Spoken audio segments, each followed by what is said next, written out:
But then food composition is also very important. And a good way to remember them is to think of the macronutrients, which are in large quantity, and that's the protein, fats and carbohydrates, and the micronutrients, which are in small quantity but just as important because we depend on them, are the vitamins and minerals.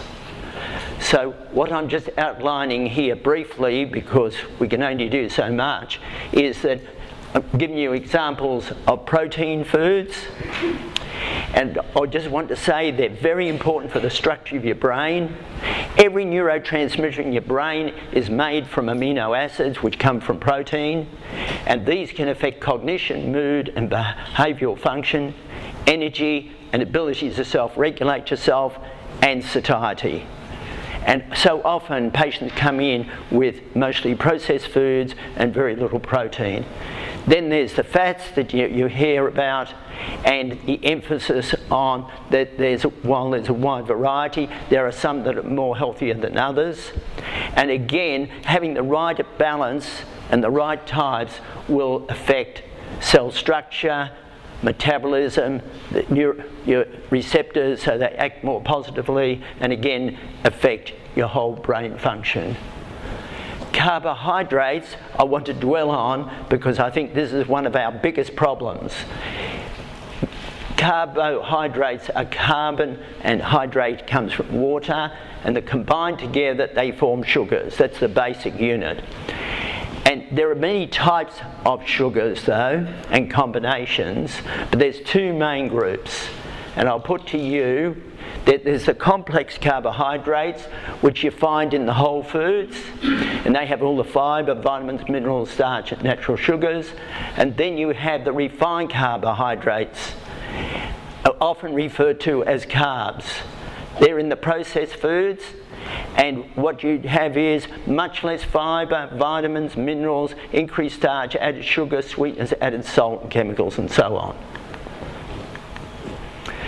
Now, with complex carbohydrates lead to better gut health, better health in general, and better brain function,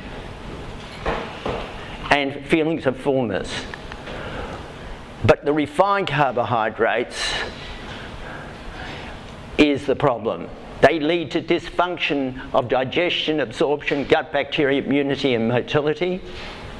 In the body, you get disorders of sugar metabolism, fatty liver, weight gain, hormonal dysregulation, acidity and inflammation. And with the brain, the disorders of sugar metabolism, our brain cells are very sensitive. We get problems, we have vitamin and mineral deficiencies. Even if we're having sugar, sugar has no vitamins or minerals in it. And then again, you can get your reduced cognition, mood and behaviour, tiredness, and then you can lead to cravings and addictions, and you get into a vicious circle. And my hypothesis to sum that up is that having a variety of whole foods and removing the refined carbs and sugars has the potential to improve one's internal nutrition, reduce harmful chemicals into the body, improve cell and so organ health, concurrently lose weight, improve mood and health.